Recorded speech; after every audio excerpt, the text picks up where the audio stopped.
Okay, we're back. Drinkin, Texas. Today, back in San Antonio at the Holiday Inn Express. Been down here for a couple of days. And today we've got doing another bourbon here. And as you can see, it's been gotten into a little bit. Problem is, when you come in at 1:30 at night, you're not really ready to do another show, but you're really ready for another drink. So we're cheating a little bit. We have tasted this, but we're going to pretend like, oh yeah, this is a full bottle. Yeah, nearly a full bottle. It's nearly a full bottle. Yeah. The bottle is half full. So what do we got, Sparky? Well, Red Handed is another treaty oak product, another one of the great distilleries here in the state of Texas. We like these guys a lot. They've made some great products. But I'm not really sure what to make about this one, because the way I read it, they've gone around the country and scarfed up some bourbons that they really like and brought barrels of it home and then redistilled it and put it in Texas white oak barrels and distilled it again. Hence the name Double Barreled, and double-barreled and bottled in Austin, Texas. And they also have this byline, a bourbon worth stealing. It's red-handed. Now, I'm not sure that they redistilled it, Sparky. I think that they just re-barreled it. It says so much, in fact, we stole some of our favorite barrels from across the country. Those whiskeys are blended together and re-barreled in new American oak casks with seasoned staves, then aged in the hot Texas sun. Okay. So I don't think they were redistilling it. I think that they were just re-barreling it, and that's why they're calling it a... So it's a blended whiskey. A double-barreled and bottled. And so, even though they say they're from Austin, Texas, we really don't know. Yeah. This is an interesting bourbon. I liked it more than Glenn did. But then again, you know, we were not putting it to the real tests. We were just drinking, you know. But this is interesting stuff. It's kind of like buying a dog and you don't know who the parents are. Well, that's the way I've just done. But if you look, it's a good golden color. It's pretty. I mean, it's really kind of a pretty bourbon. It looks like bourbon. Oh yeah. And most of this stuff is so young in Texas that it's questionable.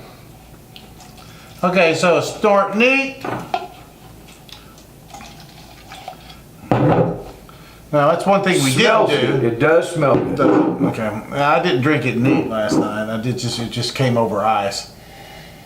That's true, it does. I thought you did drink it neat, and that's when you thought it was a little sharp. No, and you know what? I may have changed my mind. Maybe it was just my palate last night at something ridiculous. Well, we had just gotten in from Chacho's. we did. Great. And we'll just tout that a minute. If you have not experienced Chacho's in San Antonio, and I don't know if they have in other places, but yeah, they got them in Houston. Okay, well, Chacho's is one of the greatest things going if you love Tex-Mex. Lots of food, great prices. Anyway, but this show is not about Tex-Mex. This show is about... Well, it's about his palate. No, it's really about his palate. That's right. And his palate was disturbed with hot sauce. Well, I'm telling you, I may like this a whole lot better today. All right, well, let's see. But I'm still questioning its pedigree. Well, me too. I mean, I'm not really sure what they did. We just have to. So, although have to hook up with those guys and just go, Distiller, what are you doing? Texas Distiller, there's no Go Texan stamp anywhere on here. All right, All right, now what? Please. Oh, okay. So more of this. Yeah, just a little bit more. Okay. Yeah, more. I know if they a little bit more. Usually opens up what you're drinking here a little bit.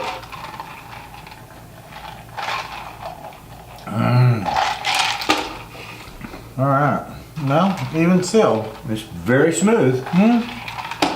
So, yeah. So Maybe it just the bottle needed to be opened a little bit to breathe. It needed to breathe. It needed to breathe. And I was there for Glenn. Yeah, well, so maybe I just needed to breathe. Well, I'll tell you what. What do we got there? Club soda. I mean, why not? I mean, this is bourbon and soda. You Look can't there. go wrong. It's sodium free as well. Well, I don't want any damn salt in my bourbon. All right. Why in the hell would you put sodium in club soda anyway? Maybe that's just a thing. I don't know. You know, maybe all they said was sodium free, so you'd think that all the other people had salt in their bourbon. Oh. They didn't just say it could be an advertisement. Marketing ploy.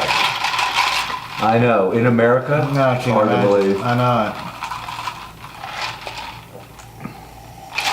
All right, I know we've gone a little long, but I've got to tell you. See this? This is the Yellow Armadillo Texas Ale.